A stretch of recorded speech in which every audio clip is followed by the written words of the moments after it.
Yeah, that's... What's that? That's like the problem we did today. Yeah. Oh. That's crazy. It's funny how that works. It's like when life and math come together.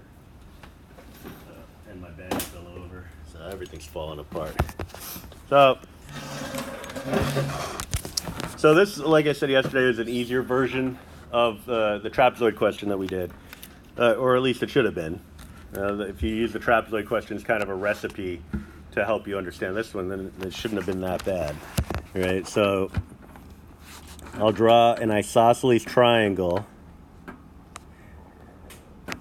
And really, when you think about it, I mean, if you get the hang of all this, or a handle on it, I got caught in the middle on those words. If you get a good, reasonable understanding of it, that triangle is terrible, so I'm going to change that. Then really, it ends up being a matter of not letting your eyes deceive you, or play tricks on you, whatever the line is. It's all right, I guess.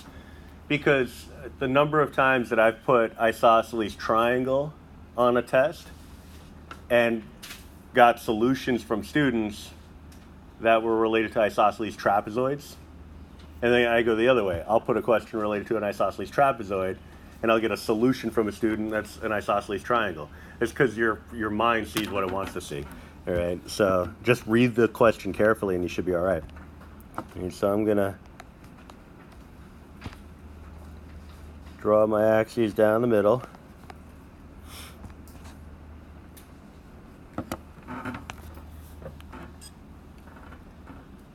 Coming up with the equation for this one should be a lot easier because we could take advantage of 0, 0 being part of the solution. Now, it's saying it has a base of 5 feet and a height of 6 feet. All right? So that's telling me that the whole length of it, now it's weird because base you don't tend to think of as the top part of it, but you know, if the triangle were properly oriented, the vertex would be on the top, so vertex up with base down. Here the base is on the high side. Right? So that whole base length is 5, so the half length would be 2.5. Right? So that's this distance here. So I'll write 2.5.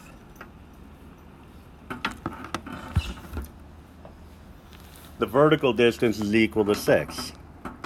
So what that's going to do is it's going to give me a coordinate at this location here of 2.5. I'll write 2.5 now for some reason. I don't know. Going back and forth, comma 6. All right. So, man, that's a poor quality 0.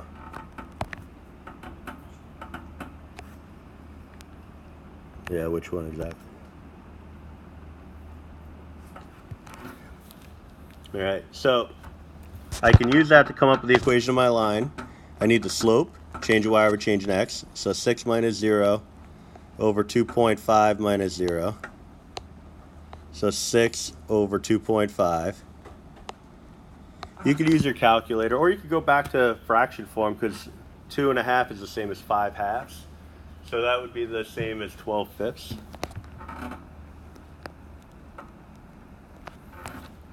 So you could just run the numbers, you know, do it that way.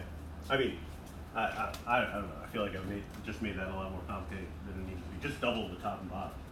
Double 6, 12, double the 2.5, and you get the 5. It's kind of the reverse of simplifying a fraction. Actually, you're simplifying a fraction by multiplying rather than dividing, so it's kind of interesting in that regard. Now, your y-intercept is 0, so I don't need a fancy equation.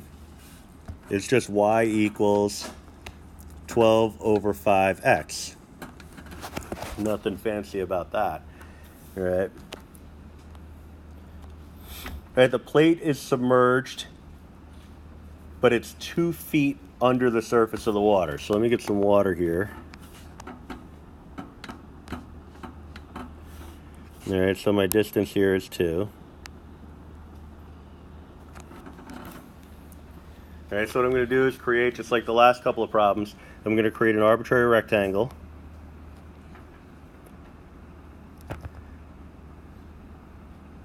Favorite word of calculus teachers everywhere is arbitrary, I believe. That was an arbitrary statement.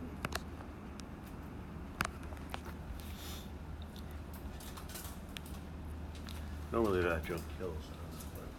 So dy is my thickness. X, again, is the distance from the y-axis to some point in space.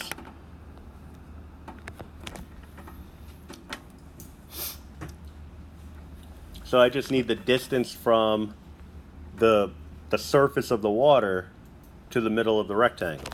So we know that the distance from the x-axis to a point in space is defined as y. So going the other way, there's really no clean way for me to write this because I took up all this space here. I'm just going to try to tuck it in there a little bit, like, meh. That's going to be equal to 8 minus y.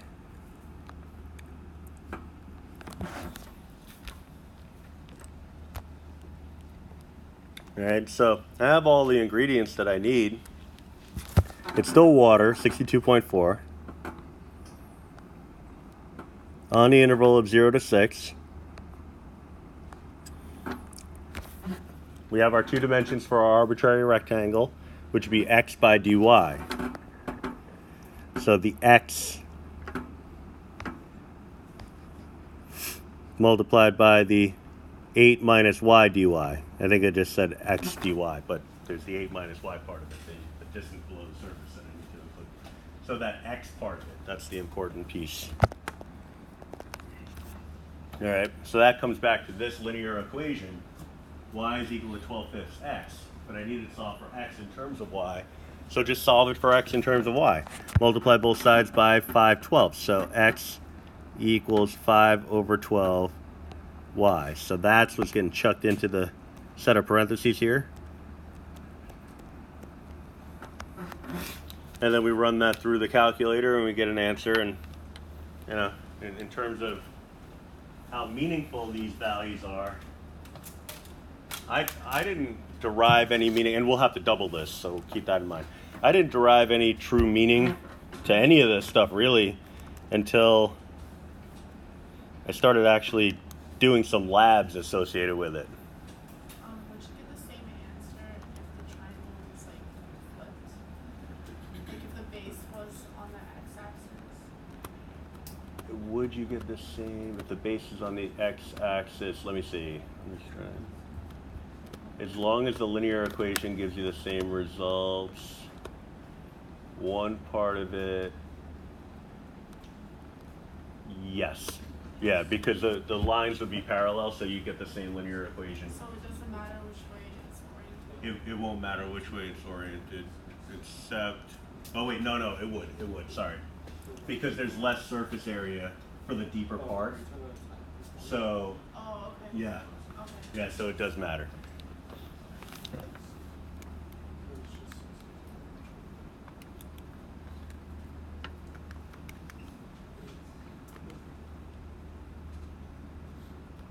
That was a good question.